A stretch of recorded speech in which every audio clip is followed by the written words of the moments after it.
Bienvenue dans ma cuisine et je te présente mon invité tout de suite. Je suis Catherine Piette, coach en cuisine santé organisée et je t'apprends à cuisiner tous les repas de la semaine en 2 heures. Des repas bons, sains, savoureux et variés. Dans mes clientes, j'ai beaucoup de mamans qui se demandent comment elles vont arriver à transmettre la bonne cuisine, la bonne alimentation à leurs enfants. Et je prends l'occasion du départ prochain de ma fille Clara. Je te présente donc Clara, qui va bientôt quitter le nid familial pour voler de ses propres ailes. Et je prends l'occasion de faire un petit bilan de l'expérience transmission alimentation. Finalement, qu'est-ce qu'il en reste? Alors, on va commencer. Et donc, je voulais savoir quels sont tes souvenirs notables à propos d'alimentation et de cuisine lorsque tu étais enfant? Quand j'étais petite, je me souviens que j'aimais très peu les légumes. Je mangeais très très peu. Et je crois que de tous les légumes, il y a peut-être le brocoli, le chou-fleur, les carottes et les petits pois que j'aimais bien. Et t'essayais toujours de cacher d'autres légumes dans les purées avec d'autres légumes pour que je découvre d'autres saveurs. Et puis au fur et à mesure, j'ai commencé à apprendre à les aimer petit à petit. Et on va dire que maintenant, je suis plus curieuse et je mange beaucoup plus de légumes qu'avant. Ça, c'est surtout le point qui a le plus changé de ces dernières années. D'accord. Et donc, quand je camouflais des légumes dans les purées ou dans des sauces, c'était quoi ta réaction à l'époque, si tu t'en souviens? Si je m'en rendais compte, si j'aimais pas, je le faisais savoir. Ouais. Et parfois, je demandais ce que c'était et si j'avais aimé. Et du coup, j'étais un peu plus curieuse. Et parfois, je pense que je m'en rendais même pas compte. Oui, souvent, t'as quand même le palais assez fin. Donc, tu me disais, ah ouais, je sens qu'il y a un truc dedans qui n'est pas comme d'habitude, mais ça va, ça passe. Parfois, je voulais pas savoir ce que c'était. Oui, c'est vrai, tu me dis, ne me dis rien. Et donc, mais du coup, malgré tout, tu as quand même été exposée à des saveurs différentes. Ouais. Et est-ce que tu n'as pas l'impression que le fait de manger à l'extérieur et de découvrir d'autres choses avec des amis ou dans une autre famille, ça te donnait d'autres manières de goûter ou d'autres façons de goûter les aliments? Je pense que oui, parce que ça m'arrivait de goûter quelque chose chez quelqu'un d'autre ou par exemple même chez les scouts et de revenir en disant « Ah, il y a ça que j'ai goûté, j'ai bien aimé, est-ce qu'on peut refaire ça à la maison ?» Et c'est vrai que ça a aussi aidé, mais après je pense que c'est pas arrivé non plus très souvent, mais c'est déjà arrivé, oui. Qu'est-ce qui t'a frustré particulièrement? Puisque j'essayais de te donner des légumes, te donner une alimentation saine. Qu'est-ce qui était une frustration dans ton souvenir quand tu étais enfant? La plus grosse frustration dont je me souviens, c'est le sucre. Enfin, j'avais tout le temps envie de manger du sucre. Et pas spécialement les biscuits ou les gâteaux que tu faisais, mais j'avais envie de manger tout ce que je pouvais. Et j'étais toujours à la recherche du sucre dans la maison. Et ça a duré longtemps, ça? Quand même, oui. Jusqu'à mon adolescence, je pense. Et maintenant, ça va, ça s'est calmé. Et tu sais pourquoi ça s'est calmé? Je ne pourrais pas dire... Non, je sais pas. Et je me demandais si tu te souvenais quand on était passé du petit déjeuner sucré au petit déjeuner salé. Je me souviens pas spécialement du changement, de la période où il y a eu ce changement, mais je me souviens en effet que j'ai mangé salé du coup pendant toute une période le matin et ça m'a pas spécialement dérangée, j'ai pas trouvé ça bizarre ou choquant et pour moi c'était naturel de manger une tranche de fromage et peut-être du saucisson sur mon pain plutôt que du chocolat ou de la confiture. Et donc tu continues maintenant comme ça? Maintenant je mange plus le matin. Mais quand je mange le matin parce que j'ai vraiment faim le matin, alors je vais avoir tendance à manger quelque chose de salé plutôt que de sucré. Et tu remarques une différence si jamais tu te laisses aller à du sucré? Oui, j'aurai faim plus tôt dans la journée, alors que le petit déjeuner salé va me faire tenir un peu plus longtemps. Ok, en général c'est le cas. Et en fait tu as une nature faites pour ne pas manger le matin. Il y a certaines personnes, de par leur métabolisme et leur profil, qui ne sont pas spécialement obligées de manger le matin, ou en tout cas le matin tôt, vers 10h, Oui, 10h30. si je me réveille à 6h, je vais jamais manger le matin, Voilà. mais si après je me réveille vers 9h30, 10h, là, j'aurai faim pour un petit déjeuner. Ok, super. Alors que je retrouve mes questions. Ah oui, comment tu t'es mise à cuisiner, puisque tu cuisines en fait?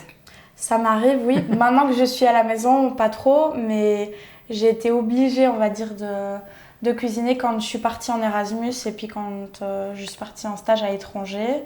Et du coup, oui, c'est comme ça que j'ai été curieuse par rapport à la cuisine et à l'alimentation, à la façon de cuisiner, de manger, on va dire. Encore plus puisque c'est moi qui faisais mon propre plat, mes propres plats en fait tous les jours. Et je me souviens qu'avant de partir en Erasmus, j'étais appelée en paniquant en disant mais qu'est-ce que je vais manger? Je sais pas quoi faire. Et vraiment ça m'a mis un petit peu un coup de stress parce que c'était la première fois que j'allais devoir me prendre en charge toute la semaine pendant 6 mois. Et au final, je m'en suis très bien sortie. Bah oui, comment tu t'y es prise en fait alors? Ça a été un peu naturel. Enfin, j'ai pris les ingrédients que j'aimais bien et puis j'ai fait les plats que j'aimais le plus. Et puis après, ça m'arrivait de trouver des recettes sur Internet, sur Instagram ou dans des magazines qui me plaisaient. Et du coup, je me disais, ah, la prochaine fois que je vais faire les courses, je vais prendre de quoi faire cette recette-là. Et puis c'est comme ça que j'ai aussi un peu élargi mon carnet de recettes personnelles, on va dire. Et pour varier un peu plus les repas, plutôt que de faire tout le temps des pâtes avec des sauces différentes, mais plus commencer à faire des quiches, à faire des cakes salés, plus des pâtes, du riz et du blé. Et tu cuisinais tous les jours? Généralement, le jour où je faisais les courses, je cuisinais tous les produits frais, on va dire, comme les légumes. Et du coup, c'était un peu naturel pour moi de tout cuire d'un coup. Et puis après, en me disant, voilà, après j'en aurai pour plusieurs fois. Et c'était pareil pour les pâtes, peut-être pas parce que c'est quelque chose qui me prenait pas beaucoup de temps. Ça, je le faisais tous les jours. Mais après, quand c'était les légumes, ça, je faisais une fois et j'en avais pour peut-être pas toute la semaine parce que comme j'avais un petit sac à dos, je prenais pas pour toute la semaine. Quand je faisais les courses, mais généralement pour 4-5 jours. Ok. Et donc tu mettais ça au frigo ou tu congelais? Ouais. J'avais acheté des Tupperware, c'était le premier achat que j'ai fait quand j'ai déménagé à l'étranger. J'ai acheté des Tupperware et du coup c'est comme ça que je conservais les légumes que je cuisais. Alors ça m'arrivait parfois d'en mettre dans le congélateur quand je savais que j'allais pas les utiliser tout de suite, sinon c'était dans le frigo. D'accord. Et tu écrivais un espèce de menu ou bien c'était dans ta tête? Généralement, je faisais une liste des courses pour essayer de me limiter à ce dont j'avais besoin sur la semaine et aussi pour me rappeler de ce que je devais acheter en fonction des recettes que j'avais envie de faire pendant la semaine. Donc c'est surtout ça qui était mon plan pour la semaine. Et puis aussi, je m'arrangeais en fonction des sorties que je faisais, si je savais que j'allais manger avec mes collègues à midi. Voilà, c'était surtout ça. Oui, donc tu évaluais le nombre de repas. Ouais. Puis tu te disais, tiens, je vais manger ça, ça et ça. Et puis... Oui, généralement, quand je faisais mes courses, j'avais une petite idée de ce que j'allais manger chaque jour, sans entrer dans les détails, mais en me disant, voilà, ce jour-là, ce sera plus la quiche, ce jour-là, ce sera plus les pâtes. Puis à midi, vu que généralement, je me faisais du pain avec du fromage et de la charcuterie, des crudités à côté. Et du coup, ça, je savais que je devais prendre de quoi me nourrir pour ce moment-là. Et puis le soir... en fonction de ce que j'avais envie.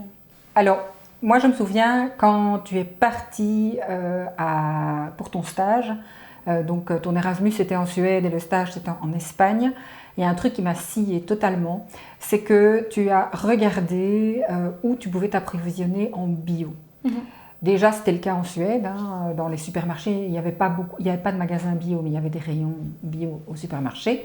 Mais en Espagne, il y avait notamment ce qu'on appelle la ruche qui dit oui. Oui, j'avais fait des recherches pour voir où est-ce qu'il y en avait dans mon quartier. Finalement, je les rejoins, mais j'ai jamais fait d'achat là-bas. Parce que je me suis rendu compte aussi que c'était souvent des peut-être trop grosse quantité pour la consommation que j'avais puisque je cuisinais pour toute seule. Mais du coup, j'ai trouvé des alternatives. J'ai trouvé un supermarché entièrement bio. Enfin, il y en avait tout plein à Madrid. Et du coup, je faisais mes courses, une partie de mes courses là-bas. Puis parfois, j'allais chercher mes légumes au marché. Puis j'avais chaque fois mes références. Pour les olives, j'allais chez tel marchand. Pour les légumes, j'allais là-bas. Pour les fruits, j'allais là. Et après, pour ce qui était des autres produits, bon, voilà, je faisais un peu mes courses dans différents endroits. Voilà, ça dépendait vraiment. Et quand je t'entends dire je choisissais mes endroits par rapport à mes produits, ce qui moi me paraît assez logique, mais pour beaucoup qui nous écoutaient là, moi ce que je reçois comme info c'est oui mais dis nous on n'a pas le temps d'aller chercher ça et là. Comment est-ce que toi tu faisais parce que tu travaillais aussi. Généralement, je combinais avec, par exemple, le retour du travail. Donc, le magasin entièrement bio, c'était sur la ligne de métro que je prenais pour rentrer du travail.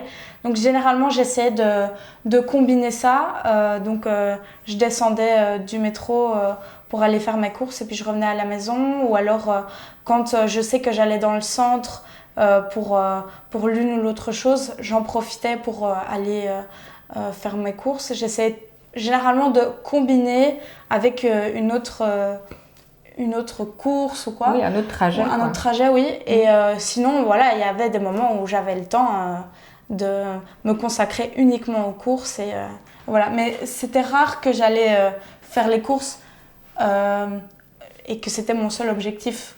Que je sortais généralement pour faire plusieurs arrêts. Ok, et en t'écoutant, je me dis, mais peut-être que toi qui nous écoutes, tu te dis, oui, mais elle a dû montrer tout ça, Catherine, à sa fille. Et voilà, est-ce que je t'ai expliqué comment faire ? Pas vraiment, en fait.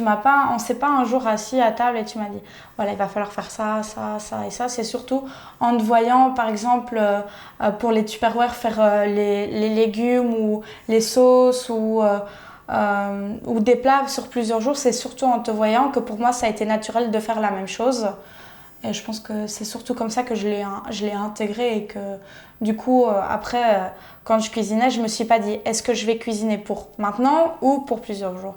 C'était d'office, bon, vu que je suis en train de couper les légumes, que je suis en train de salir une casserole, autant le faire pour tout le temps. C'est super, merci beaucoup.